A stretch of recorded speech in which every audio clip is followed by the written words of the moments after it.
Hi guys, I just wanted to check in with you with our social emotional learning at home weekly strategy and explanation. This week, the focus is on social awareness.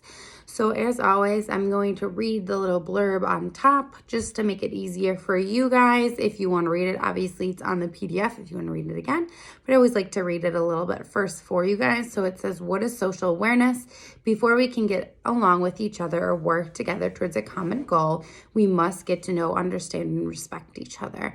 A key skill related to social awareness is empathy, the ability to understand and appreciate the feelings, thoughts, and attitudes of another person. Rather than ignoring or rejecting someone we disagree with, empathy helps us understand the other person, even if we don't agree. The understanding is essential to not only avoiding conflict, but also working together to achieve a common goal. As Abraham Lincoln once said, I don't like that person. I have to get to know them better. Let's see how we can help our children and ourselves grow our empathy.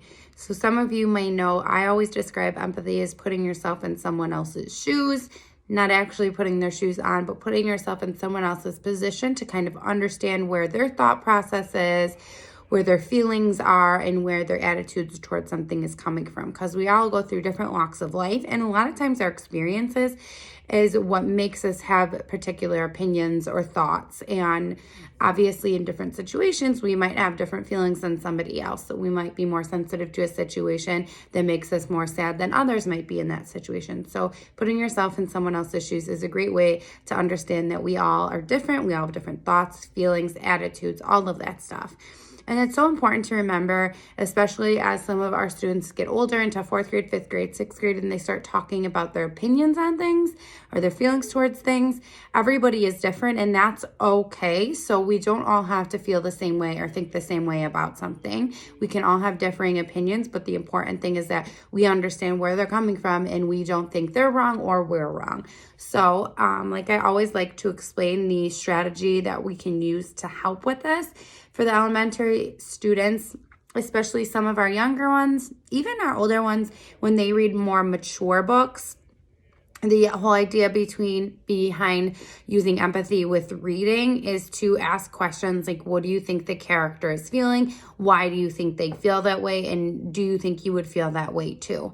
So as you can see, this works really well with a lot of our younger students because we read some of those storybooks that have simple stories that we can point out a character and ask what we think they're feeling. And some of those similar questions I just went over. I would say for some of our older students, they might be doing more independent reading, but maybe you can encourage them more to stop and think in the moment in their chapter book or whatever it is. What do you think the character is feeling? Would I feel that way? Why do you think they feel that way? Or maybe you ask them, when you finish your chapter, let's talk about it a little bit. And then you can ask them those questions. But definitely reading is a great way to use that empathy and to help your child to understand how other people have different points of views, different feelings, and different situations, because these characters are imaginary, so we can kind of put ourselves in their shoes, right? So just like I said in the beginning, empathy is putting yourself in someone else's shoes.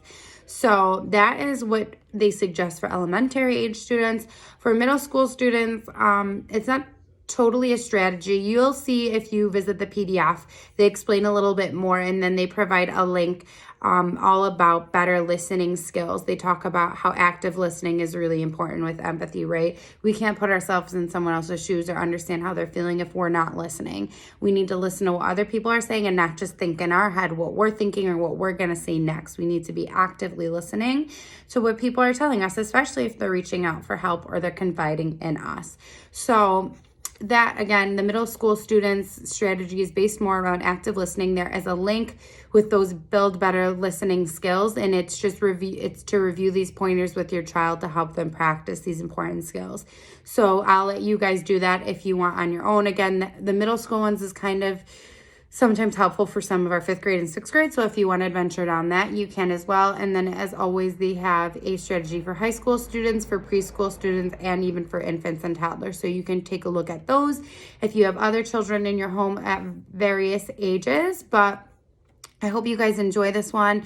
Again, it's not as much a strategy as the other ones were. It's more or less reading a book and again stopping and asking and thinking about what those characters are feeling. I tried to find a book that I would have in my home with me that I could read and we could kind of do this together, but all of my books are children books based on feelings already, so they very openly and obviously talk about the feelings.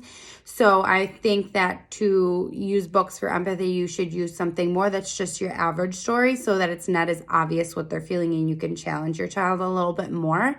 A great way to do this if you don't have books at home is there's so many read-alongs on YouTube, or there's different websites I know too that do read-alongs. So if you wanted to go on YouTube and find a read-along, I can even attach some options to this post on Schoology if you wanted to take a look. You can, that way it's cool too because you could just pause the video when they're reading the book and talk about what they're feeling. I hope you guys enjoy this one. I hope it helps to learn a little bit about social awareness and building empathy. And as always, this PDF is attached with this video together there on Schoology. I hope you guys enjoy and have a great rest of your week and a great weekend. Bye.